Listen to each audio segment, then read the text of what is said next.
계시록 14장 6절부터 13절까지 읽겠습니다. 또 보니 다른 천사가 공중에 날아가는데 땅에 거하는 자들 곧 여러 나라와 족속과 방언과 백성에게 전할 영원한 복음을 가졌더라. 그가 큰 음성으로 가로되 하나님을 두려워하며 그에게 영광을 돌리라. 이는 그의 심판하실 시간이 이르렀음이니 하늘과 땅과 바다와 물들의 근원을 만드신 이를 경배하라 하더라.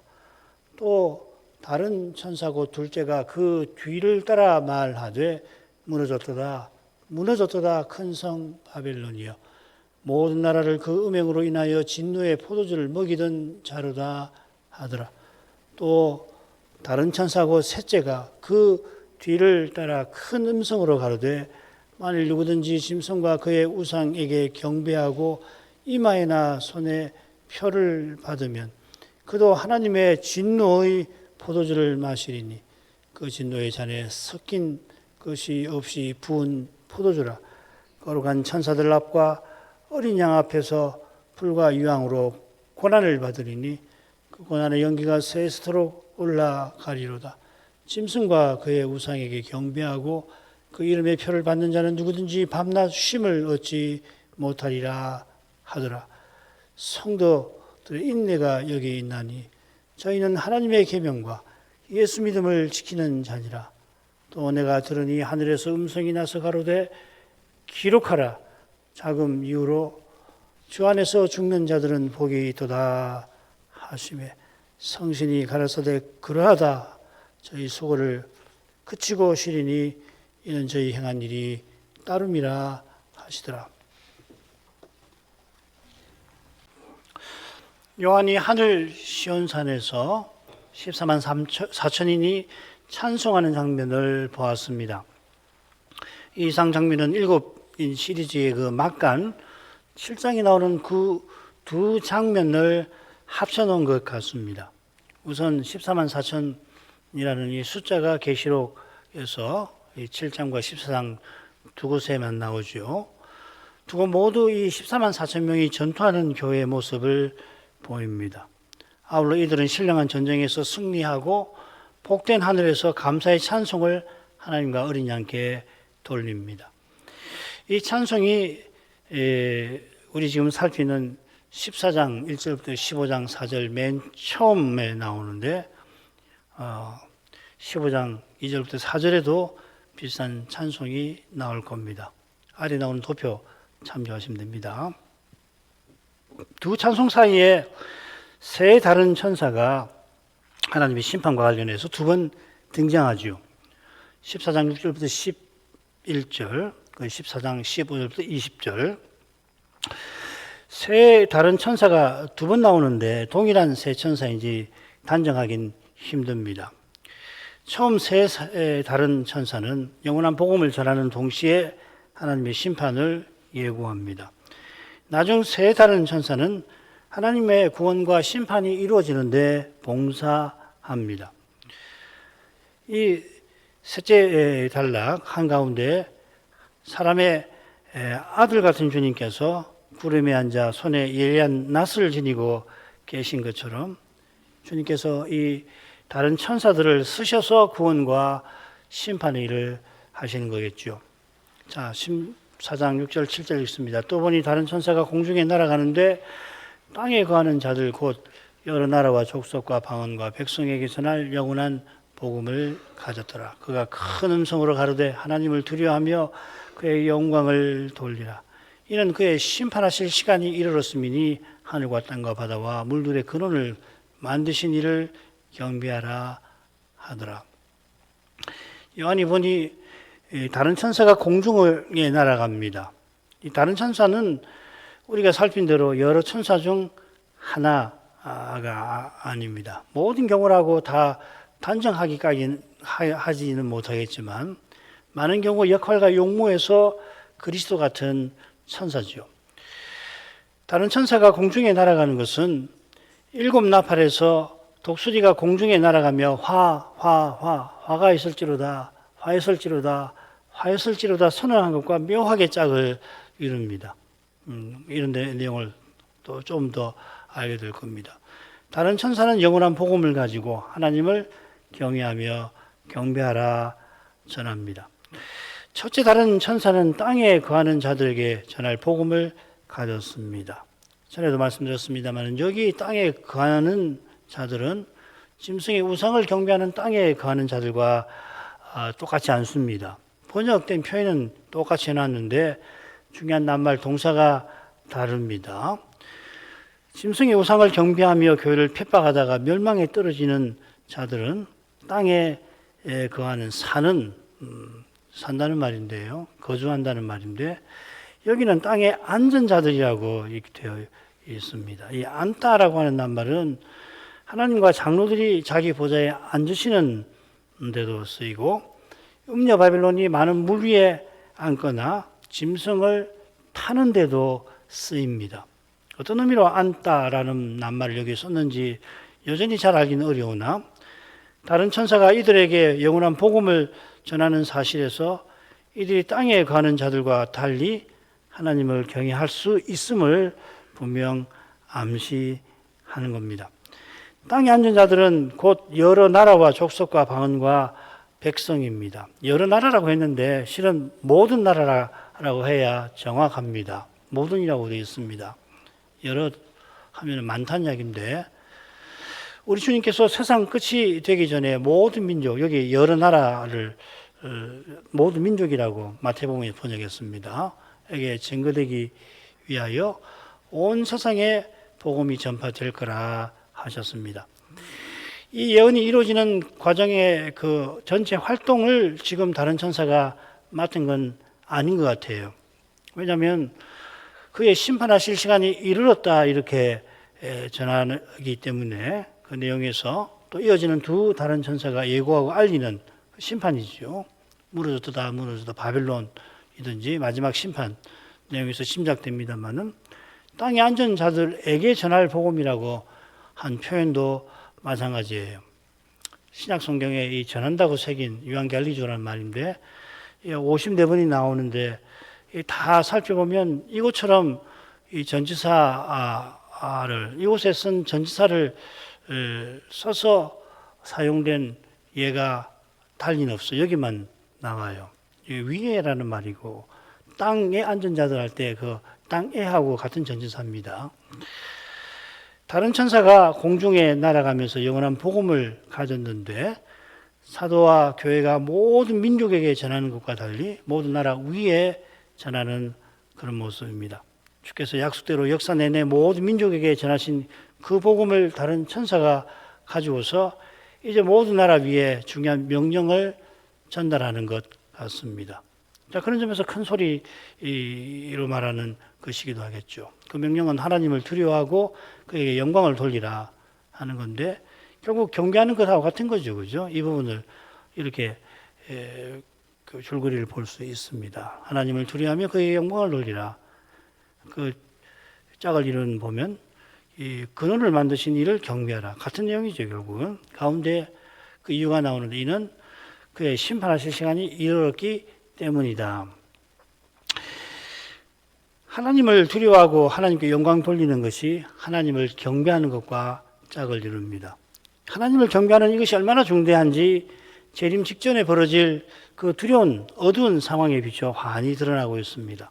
하나님의 심판이 임박했는데도 온 세상이 짐승을 경배하며 멸망의 벼랑으로 질주할 겁니다. 특별히 다른 천사는 여기서 하나님을 하늘과 땅과 바다와 물들의 근원을 만드신 분이라 밝힙니다. 이것은 계시록 5대 대목, 7대접, 특별히 16장에 하나님께서 시행하실 마지막 심판들을 암시하는 것 같습니다. 처음 4대접이 이렇게 되어 있죠. 그죠? 15장 1절도 마찬가지입니다. 다음 시간에 아마 말씀드릴 텐데 15장 1절도 그게 7대접을 시행할 천사에 대한 예고거든요. 거기도 이렇게 암시를 미리 5단락에 다룰 내용을 암시를 하고 있는 것 같습니다. 그처럼 하나님께서 진정으로 만드시는 분, 행하시는 분임을 강조하면서 둘째 짐승이 영혼의 악한 욕심을 위하여 온갖 짓을 행하는 그 어리석고 사악함을 꼬집는 것 같습니다. 하나님만이 진정으로 만드시는 분, 창조하시는 분, 하나님께서만 진정으로 행하시는 분이라는 걸 강조하는 거죠. 창조주이시면서 섭리하시는 분이시잖아요. 만든다는 말을 포에오라는 말 둘 다 사용할 수 있습니다. 만든다, 행한다. 이것이 그의 심판하실 시간이 이르렀음이니 하는 표현과도 붙어 있습니다. 그의 같은 표현이 여섯째인 장면 마지막에 이렇게 나오죠. 6장 17절 그들의 진노의 큰 날이 이르렀으니 누가 능히 서리요 하더라. 여섯째는 최후 심판에 관한 장면이라고 우리가 해석했습니다. 일곱째 납할 때, 즉 셋째 화에도 같은 표현이 나왔습니다. 주의 진노가 임하여. 여기 여우랑 비슷하죠, 그죠? 그 임한다는 표현이 한 군데 더 나오는데 18장 10절에는 바빌론의 심판이 이르렀다. 뭐 이렇게 에르센이라는 말인데, 그 다음으로 가죠. 바빌론 심판이 이 하나님의 진노가 들이닥칠 때 있을 중요한 사건이죠, 그죠? 최후의 심판 직전에 있을 일입니다.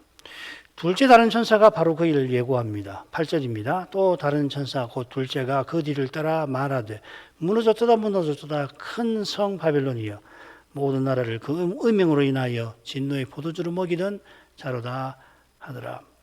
다른 천사 곧 둘째라고 표현한 것은 이 천사가 앞선 다른 천사와 함께 활동하는 사실을 보여줄 것입니다. 그 뒤를 따른다는 말이 그런 뜻이기도 하죠.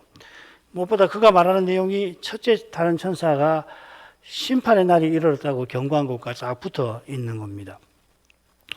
둘째 다른 천사가 전하는 내용이 계시록 18장에 거의 똑같이 이렇게 나옵니다. 18장 2절 3절 무너졌다 무너졌다 큰 성 바빌론이여 그 음행의 진노의 포도주를 인하여 만국이 무너졌으며 또 땅의 왕들이 그로 더불어 음행하였으며. 지난번에 둘째 짐승이 큰 성 바빌론과 밀접히 관련되어 있다 말씀을 드렸죠. 김 목사님은 둘째 짐승이 영적인 바빌론을 만들어내는 그런 인물이라 해석을 합니다. 첫째 짐승을 경비하는 땅이 이 바빌론을 이룰 겁니다. 마귀와 짐승과 거짓 선자가 불못에 던져지는 것이 첫째 다른 천사가 예고한 심판의 날에 있을 가장 중요한 심판 중 하나일 겁니다. 그 심판에 앞서서 바빌론이 무너지는 일이 있을 것입니다. 무너져야 하는 이유가 모든 나라를 그 음행으로 인하여 진노의 포도주로 먹이던 짓에 있습니다. 여기 14장에서는 그 음행으로 인하여 진노의 포도주라 새겼는데 18장 3절에서는 좀 더 여자적으로 그 음행의 진노의 포도주 이렇게 번역했습니다. 이 원문을 그대로 하면은 18장까지 됩니다. 이걸 풀면은 14장까지 풀어서 번역할 수 있죠. 음행이라고 하는 건 무엇보다 첫째 짐승이 우상을 섬기는 짓이고 아울러 세상 행복에 취하는 짓이고 결국 용이 바라는 대로 교회를 핍박하는 일로 이어집니다. 이것은 음녀 바벨론이 성도들의 피와 예수 증인들의 피에 취한지라 하는 표현과도 붙어 있습니다. 상세한 건 17, 18장에서 살피도록 하겠습니다. 이 음행의 진노의 포도주를 마신 그 짓 때문에 하나님의 진노의 포도주를 마시게 되는 겁니다. 이게 셋째 다른 천사가 전하는 내용이니까 그리로 하죠. 또 다른 천사고 셋째가 그 뒤를 따라 그 큰 음성으로 가로되 만일 누구든지 짐승과 그의 우상에게 경배하고 이마에나 손에 표를 받으면 그도 하나님의 진노의 포도주를 마시리니 그 진노의 잔에 섞인 것이 없이 부은 포도주라. 거룩한 천사들 앞과 어린 양 앞에서 불과 유황으로 고난을 받으리니 그 고난의 연기가 새스도록 올라가리로다. 짐승과 그의 우상에게 경배하고 그 이름에 표를 받는 자는 누구든지 밤낮 쉼을 얻지 못하리라 하더라. 둘째가 첫째를, 셋째 다른 천사가 첫째와 둘째를 따라갑니다. 그 뒤라고 했는데 그들 뒤를 따라간다 이렇게 되겠습니다. 이런 표현은 독수리가 공중을 날아가면서 새 화를 예고할 때랑 비슷한 표현 방식이죠. 첫째가 지나갔을 때 이후에 화 둘이 이를 거라 하고서 세 가지 화는 결국 하나님을 암시하는 겁니다. 여기서도 세 다른 천사가 함께 하나님의 심판을 경고하고 있습니다.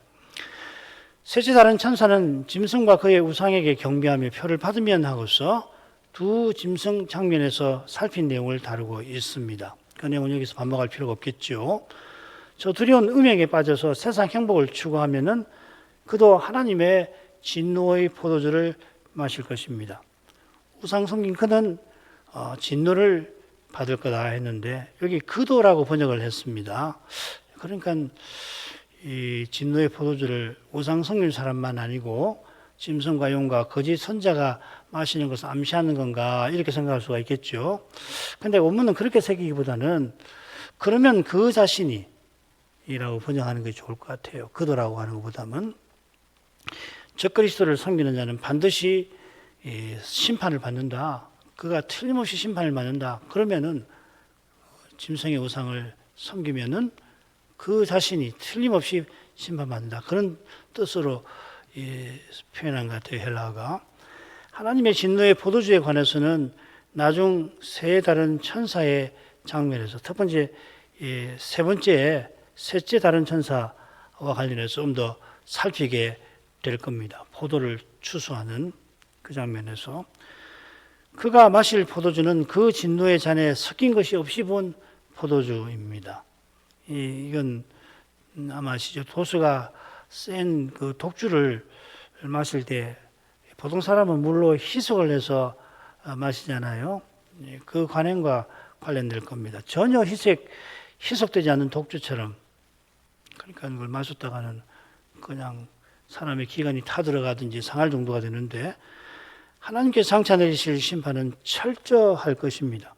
지금도 하나님께서 재앙을 통해 심판하시지만 심지어 재앙 중에도 사람이 쉴 틈이 있게 하시고 그래서 계속해서 뭔 일을 하죠. 장차는 하나님의 선하심이 전혀 없는 상태에서 하나님의 두려운 심판을 남김없이 받게 될 것입니다. 이 심판은 바로 불과 유황으로 고통받는 것입니다. 누구보다 마귀와 짐승과 거짓 선자에게 내릴 건데 19장, 20장에서 살필 수 있을 겁니다. 20장 10절 보십시다. 또 저희를 미혹하는 마귀가 불과 유황 못에 던지오니 거기는 그 짐승과 거짓 선자도 있어 세세토록 밤낮 괴로움을 받으리라. 하나님께서 이 원수들에게, 새 원수에게 진노를 먼저 쏟으실 겁니다. 이 심판을 둘째 사망이라고 부르는데 불못이라고도 합니다. 거기에 적그리스도를 숭배하고 성도의 피해 취한 잔인하게 순교시킨 이들도 던져질 것입니다. 그들이 거룩한 천사들 앞과 어린 양 앞에서 받을 겁니다. 이는 어린 양께서 모든 천사를 대동하고 심판을 행하시는 사실과 연결되는 것 같아요. 양과 염소의 비유 맨 처음에 보면 천사들이 주님의 지시를 받아 모든 사람을 모으죠. 분류를 하죠. 그 고난의 연기가 세세토록 올라갈 것입니다. 그들의 고통의 연기, 고난보다는 고통이 더 좋을 것 같은데 연기는 정확하게 무엇을 가리키는지 궁금합니다. 황충 장면이나 마병대 9장 10장을 9장이죠. 9장을 보면 이 황충 장면과 마병대 장면이 나오는데 거기 사람을 괴롭게 하는 연기가 무저경에서 올라왔죠. 그보다 더한 불못에서 받는 고통이니 비할 수 없이 심할 겁니다. 또 이게 황충이나 마병대가 해치는 것은 5달이든지 일정 기간이지만은 불못의 고통은 세세토록 이어집니다. 이게 밤낮 쉼을 얻지 못한다는 표현과 붙어 있겠습니다. 불못에 지금같이 밤과 낮이 있을 리는 없지요. 새하늘과 새 땅이 펼쳐질 테니 지금처럼 해와 달이 있을 리 없습니다. 밤낮은 결국 매 순간을 가리키고 쉼을 얻지 못하면 끊임없이 고통받음을 뜻할 것입니다. 고통이 끊이지 않은 상태를 알기 힘든 만큼 고통은 받아도 계속 생생하고 어쩌면 더 심해질지도 모르죠.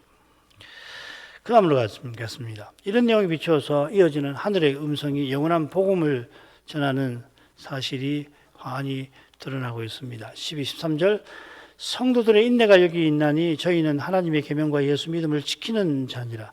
또 내가 들으니 하늘에서 음성이 나서 가로되 기록하라. 자금 이후로 주 안에서 죽는 자들은 복이 있도다 하심에 성신이 가라사대 그러하다 저희 수고를 거치고 쉬리니 이는 저희 행한 일이 따름이라 하시더라. 12절은 이 첫째 짐승에 관한 이상이 끝난 다음에 나온 권면과 비슷하죠. 10절, 13장 10절 하반절하고 비슷하며 성도들의 인내와 믿음을 놓으라 그렇게 되어 있죠. 첫째 짐승에게 경배하는 자들에게 하나님의 심판이 있을 거라 경고한 다음에 성도들로 적그리스도의 미혹과 핍박에 인내하며 믿음을 지키라고 촉구하는 권면입니다. 방금 요한의 이상 장면에서도 세 다른 천사 역시 하나님의 심판이 가까운 것을 알렸고 이어 성도들의 인내가 여기 있다 하며 동일한 권면이 나온 겁니다. 저희는 물론 성도지요. 저희는 하나님의 계명과 예수 믿음을 지키는 자들이라 했습니다. 하나님의 계명은 나 외에 다른 신들을 네게 있게 말지니라 하는 제1, 2명의 요약됩니다. 하나님을 모시고 전부로 삼는 이가 짐승과 그의 우상에게 경배하여 세상 행복에 취하는 데서 벗어날 것입니다. 하나님을 모시고 전부로 삼는 길은 오직 예수 믿음에 있습니다. 예수를 믿는 이만이 예수님처럼 하나님을 전부로 모십니다. 예수 믿는 이에게 주님께서 자기의 새 생명을 공급해 주시면 그 생명을 살아갈 때 우리가 예수님처럼 살아가는 것입니다. 예수 믿음을 지키는 자라 한 대로 우리가 늘 주님을 믿고 의지해야 합니다. 주님을 의지하지 않으면 별 수 없이 사람으로 행하게 될 것입니다. 사람으로 행하는 이는 사람의 수를 헤아릴 수가 없는 거예요. 누가 적그리스도를 가리키며 사람의 수, 성경에서 말하는 사람의 수가 적어다 알려줘도 귀를 닫게 될지 모릅니다. 또 요한이 듣는데 하늘에서 나는 음성이 말합니다. 이 단락 처음에도 요한이 하늘에서 나는 음성을 들었는데 검은 것 하는 소리 같았죠. 이번에는 그 음성이 말합니다. 기록하라고 합니다. 요한에게 기록하라고 하는 경우가 크게 셋으로 분류가 되고 첫째가 주님이 부활하셔서 기록하라 그랬죠. 그죠? 첫 번째 성전 성수 이상과 이어지는 7 서신.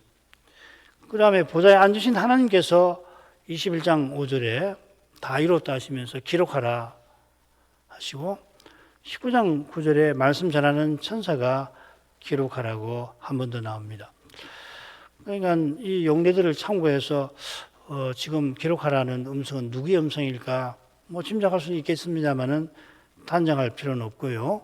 중요한 것은 그 음성이 말하는 바가 기록할 하나님 말씀이라는 사실이겠죠. 이 말씀은 자금 이후로 주 안에서 죽는 자들은 복이 있다 하는 위로와 약속의 말씀입니다. 참소자가 쫓겨난 장면에서 우리가 이 자금의 의미를 살폈습니다. 자금이라고 하는 우리말은 지금하고 다른 말입니다. 이 자금이라고 할 때는 이제로부터라고 하는 뜻입니다. 여기에 자라는 말이 로부터라는 말이거든요. 금은 지금이란 말이고요. 게다가 이유가 붙었습니다. 두 번 모두 자금, 이제에는 하늘 음성에 나옵니다. 하늘 음성이 선언하는 지금은 그리스도께서 탄생하셔서 하늘에 오르신 그 사건으로 등장하는 시간, 종말 시간이죠. 하나님의 구원과 능력과 나라와 그의 그리스도의 권세가 이루어진 시간인 것입니다. 이 시간 이후로 주 안에서 죽는 자들은 복이 있습니다. 정확히는 이렇게 되어 있어요. 주 안에서 죽은 자들 이렇게 되어 있습니다. 간단하게 주 안에서 죽은 자 이렇게 그 형용사인데 죽은이란 말, 네크로스라는 말인데 안 하고 주 안에서 죽는 자라고 표현을 했습니다. 왜 그랬을까 잘 모르겠어요. 이 죽는다는 동사가 계시록에 5번 나오는데 5번 더 나오는 셈인데 모두 부정적인 문맥에 나와요. 이것만 이제 긍정적입니다. 한 번은 일개오 그 남은 바 죽게 된 것을 굳게 하라. 이 4대 사자에게 예배와 말씀 전파와 관련해서 소리한 거. 그래서 죽게 된 그것을 죽어 사라지지 않게 하라. 그 말이죠. 또 한 번은 황충 재앙 때 나오는데 5달 동안 극심한 고통에 사람들이 죽기를 바라지만 죽지 못하는 상태고요. 나머지 3번은 재앙에 죽는 죽음입니다. 이 재앙 때문에 죽는 그 죽음과 지금 여기 주 안에서 죽는 죽음이 대조가 될 겁니다. 주 안에서 죽는 이는 죽는 즉시 그 영혼이 완전히 거룩하여져서 영광에 들어가고 무덤에 안치된 그의 몸도 그리스도에게 여전히 연합된 채로 부활 때까지 쉰다. 소위 문답이 이렇게 고백을 합니다. 이런 고백의 내용이 주 안에서 죽은 자들이 복이 있는 이유가 될 것인데 거기 더하여서 부활 때 더욱 복을 누리는 것도 이유가 되겠죠. 복 있는 내용이 되겠습니다. 이 모든 복이 주 안에 있게 하신 데서 나오는 겁니다. 주신 복들이 실로 우리에게 좋습니다. 의롭다 하심도 좋고 거룩하게 하심도 좋고 양자로 삼으심도 좋고 또 소위 문답에 오면 거기서 파생되어 나오는 여러 복들도 다 좋습니다. 어느 하나 좋지 않은 것이 없고 다 좋은데 주님이 우리에게 전부이십니다. 주님을 주셔서 이 모든 복을 이미 얻게 하시고 또 얻게 하시는 거겠죠.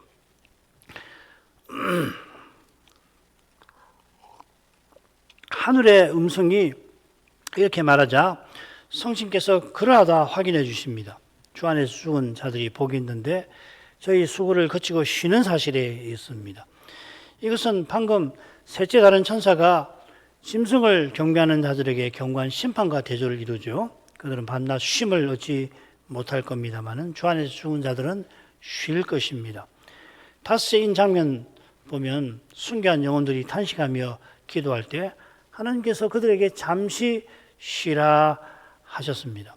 잠시 동안 하고 자금 이어 시간이 같은 시간이죠. 이 쉰다는 동사가 계시록에 두 곳에만 나오고 같은 내용입니다. 정확하게. 짐승을 경배한 이들이 영원히 쉬지 못하는 것과 달리 주 안에서 자금 이유로 주 안에서 죽는 자들은 잠시 쉬다가 재림 때 영원히 하나님을 가까이 하게 하실 겁니다. 이 쉼은 수고에서 벗어나는 겁니다. 수고는 지금 여기서 주의 일을 행하는 데 따르는 고생과 어려움과 고난을 가리킵니다. 바울은 장래의 부활을 힘써 전하는 그 끝에 우리의 수고에 관해서 이렇게 교훈합니다. 그러므로 내 사랑하는 형제들아 경고하며 흔들리지 말며 항상 주의 일에 더욱 힘쓰는 자들이 되라. 이는 너희 수고가 주 안에서 헛되지 않은 줄을 알미니라.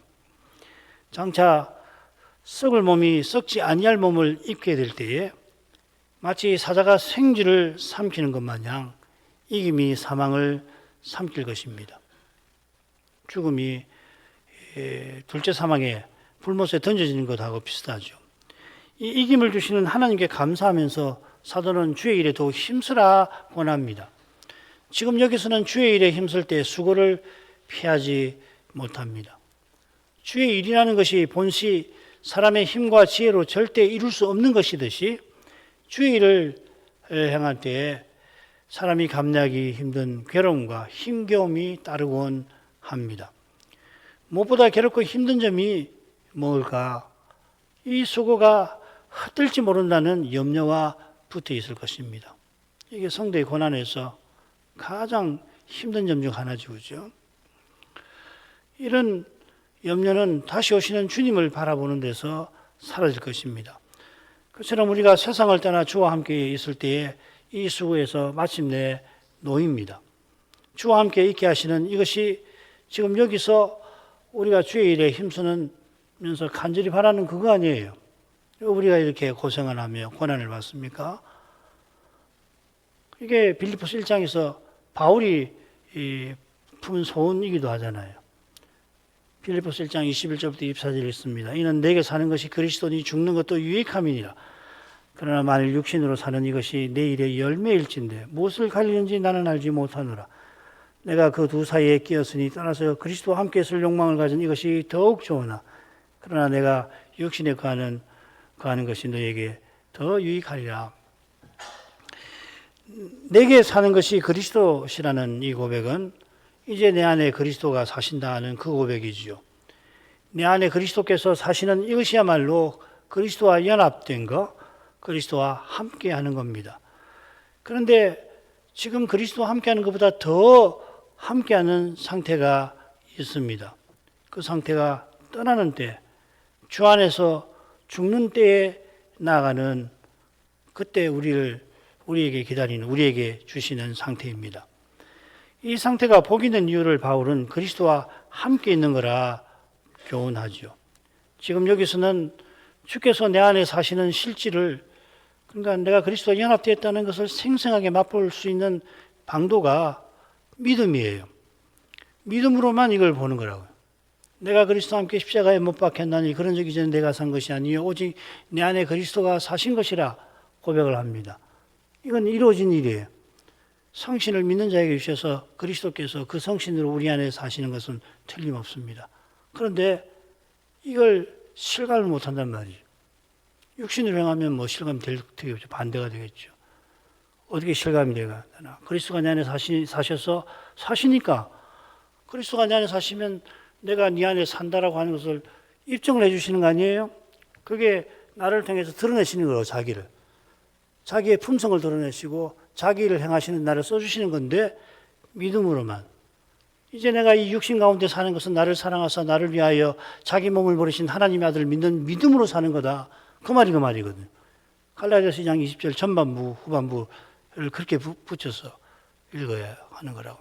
그리스도께서 그런 일을 하셨더라도 믿음이 없이는 그리스도와 함께 있다는 것이 실감이 안 돼요. 그런데 주 안에서 죽는 즉시 소위 문답이 이야기하는 것처럼 우리 영혼이 완전히 거룩해져서 지금같이 믿음이 있지만은 약하기도 하고 어떨 때는 뭐 안 믿는 것 같기도 되는 그런 상태가 아니고 완전히 거룩해져서 그래서 그리스도와 더욱 함께 있게 되는 것을 실감하죠. 그보다 더 함께 있는 것이 있어요. 영원히 함께 있는 것. 부활 때죠. 그죠?